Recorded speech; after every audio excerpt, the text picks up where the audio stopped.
Convosco. Ele está no meio de nós. Proclamação do Evangelho de Jesus Cristo, segundo Mateus. Glória a vós, Senhor.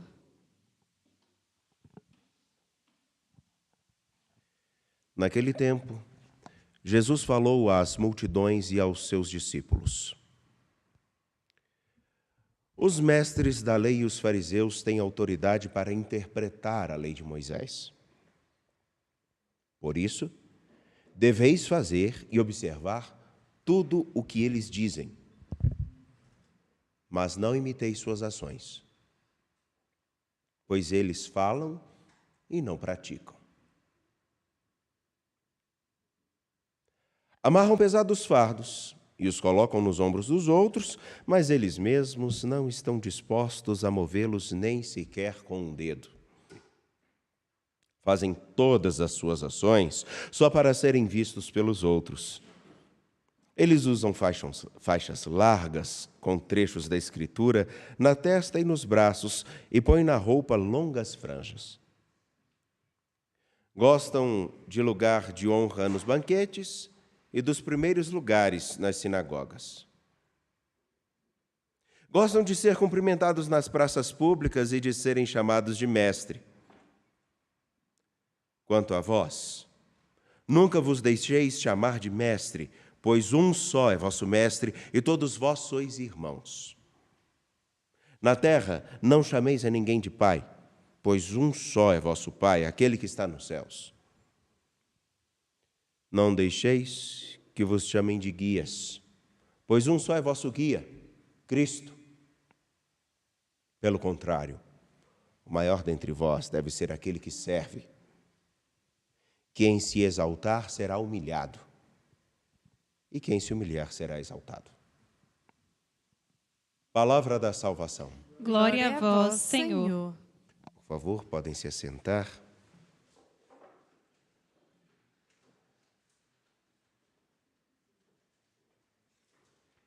A todos que nos acompanham, todos vocês, nós temos a oportunidade de ouvir a leitura tirada do livro de Ruth, em que mostra um momento em que Ruth e Boaz se encontram e eles constituem uma nova história. Ruth não pertencia ao povo de Deus. Ruth era de fora. E ela, não pertencendo ao povo de Deus, ao unir-se com Boaz, se torna, se não me engano, a avó de Davi, que foi rei do povo de Israel. Além de uma longa história em que muitas mulheres e homens que são inseridos na história da salvação, ela é um exemplo muito propício e muito singular, que apresenta o desejo de nosso Deus de atrair todos para si, que todos pertençam a Ele, que todos caminhem com Ele e estejam com Ele. Mas o que chama a atenção em Ruth? Não era somente sua beleza, claro. Até porque a beleza passa. E quem tem dúvida disso, não se preocupe. Vai passar. Esse mal todos nós deixaremos de sofrer um dia. O que encanta a Boaz é o coração dessa mulher, que assume cuidar de sua sogra e cuida dela melhor do que um filho ou uma filha. E que deixa seu coração transbordar de algo que, infelizmente, nem sempre, todos aqueles que são devotos, Nem sempre aqueles que são todos corretos deixam transbordar.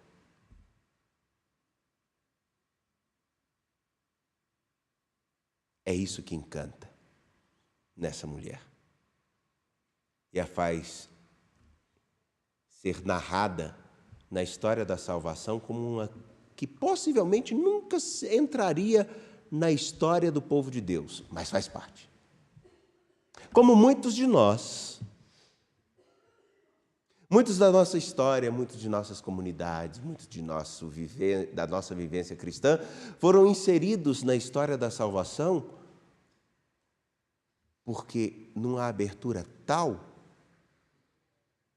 assumiram seguir com profundidade e fidelidade a palavra de nosso Deus, o caminho que Ele indica.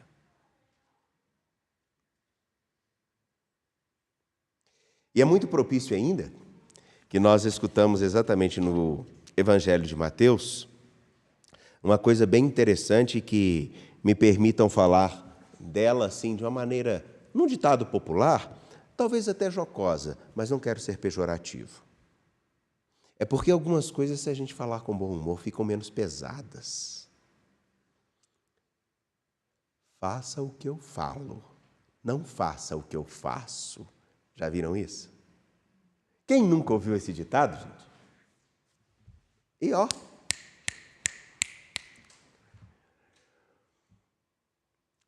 Jesus, de imediato, quebra uma coisa que nós precisamos trazer dentro de nossa consciência e que, infelizmente, marca o modo do proceder e a justificativa de muitos que não assumem seguir a Jesus Cristo com a pseudo-desculpa. Fulano faz tanto, é tanto de igreja, fala tanto de Deus, mas olha o que fulano está fazendo. De imediato, já tem um erro aí. Os outros são responsáveis por suas ações e nós pelas nossas. Se eles são responsáveis pelos seus erros, nós somos responsáveis pelo nosso julgamento. Quem tem muito tempo para olhar aos erros dos outros está se esquecendo de olhar os próprios e esquecendo de se esforçar para fazer o que deve. É simples.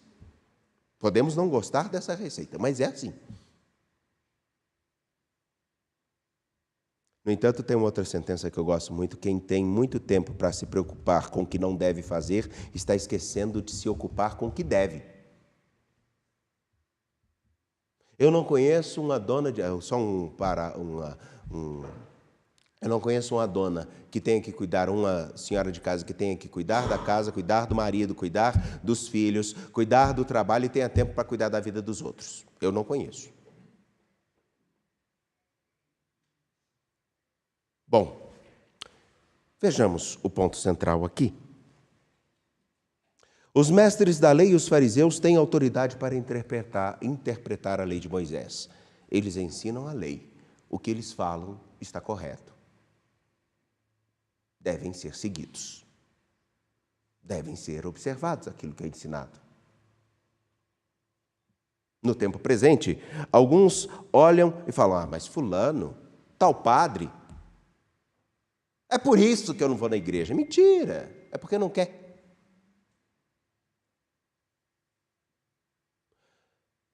Por uma coisa muito simples.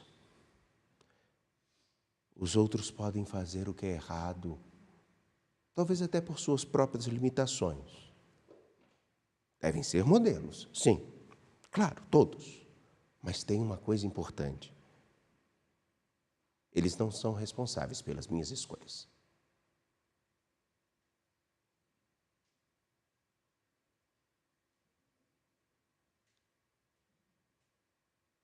E Jesus ainda traz para os seus discípulos uma coisa muito importante.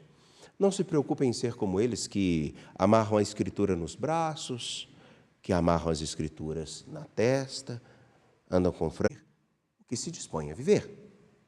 E o que eu me disponho a viver não depende do que o outro faça de errado.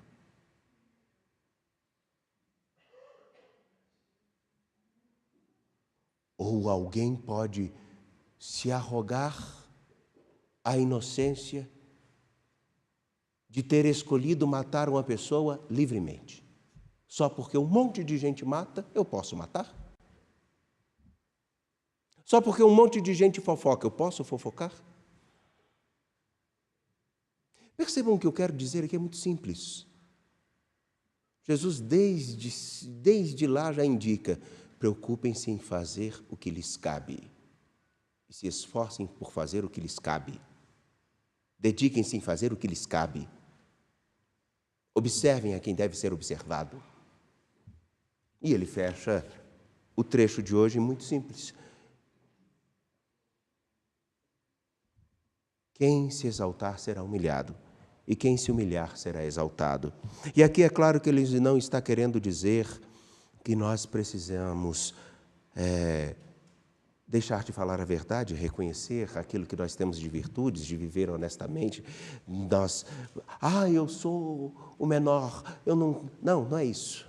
O que ele está querendo dizer é simplesmente: faça bem o que lhe cabe e não preocupe-se em ter o reconhecimento, porque fazer o que nos cabe não é mérito, é obrigação. Ser um bom homem, uma boa mulher, um bom filho, um bom pai, uma boa esposa, um bom padre, um bom juiz, seja o que for, não é mérito. Se eu escolhi um caminho na minha vida, que eu faça ele da melhor forma possível. E se os outros não são responsáveis por isso, o que eu tenho a ver com a inconduta dos outros? Eu tenho a ver com a minha. Eu tenho que ser coerente com a minha e com o caminho que eu faço. E aquela frase de que por causa que os outros não cumprem não dá certo, é inverídica.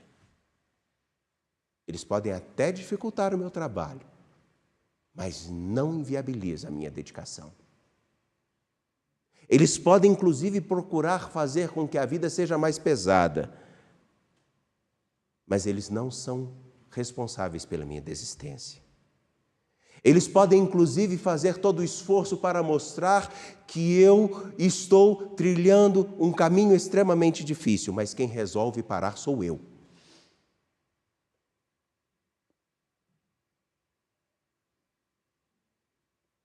Pois bem, Ruth é o exemplo clássico daqueles que podem ser considerados os menos dignos ou os mais improváveis de ocuparem um lugar na história de significativa relevância. Mas estranho, não é? Ela e tantas outras mulheres e tantos outros na história da salvação, que poderiam ser considerados até como indignos, estão lá como parte de quem se deixou guiar pelo Senhor e fez uma diferença. Resta saber se nós iremos nos medir pelas incoerências de alguns, que são poucos diante da coerência de tantos. Resta saber se nós faremos bem o nosso papel e se nós seremos capazes de dizer aquela frase tão triste: fulano fala, mas não faz. Por que eu tenho que fazer? Porque eu não sou fulano. Só isso. Eu não sou você e você não sou eu. Agora, se nós sabemos o caminho melhor, nos esforcemos por ele. Se alguém está num caminho equivocado, busquemos orientar. Se ele resolve caminhar pelo caminho que não é adequado, eu vou fazer o meu papel. O que cabe a mim eu farei. Mas no tempo presente, é triste que alguns simplesmente lavam as mãos e desistem, não porque é difícil, é porque é mais fácil nós nos igualarmos àqueles que cantam: deixa a vida me levar, sejamos como tantos outros. Afinal de contas, é mais leve e é mais fácil, porém é mais infeliz. Qual é o caminho que você escolhe? Ruth é reconhecida como alguém que apesar de ser tida como improvável fazer parte da história da salvação, faz. Podemos todos nós sermos considerados como improváveis. Inclusive, uma das coisas que marca o contexto do Evangelho de Mateus é dizer: aqueles lá sim são homens honestos, puros e ilibados. Mas eles não fazem o que é correto. Façam o que lhes cabe. Porque vocês têm um mestre e Senhor. Vocês o seguem? Jesus pergunta sobre si.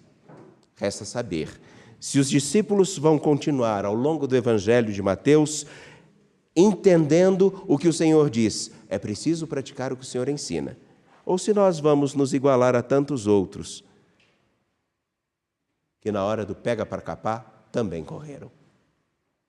Hoje, no tempo presente, existem muitos que correm, não é porque não entenderam o que o Senhor diz, é porque simplesmente não se comprometeram, como aqueles que falavam e ensinavam e não se comprometiam. Corremos o risco, todos nós, de estarmos no mesmo bojo. Mas é necessário termos atenção. Vale a pena. A história da salvação está aqui, posta para todos nós. Podemos seguir o Senhor e caminhar com Ele. A escolha é simplesmente de uma pessoa. De uma só. Sua e minha. É cada um que faz a sua escolha. E ninguém é responsável por ela. Confiantes de pé, apresentemos ao Senhor nossas preces.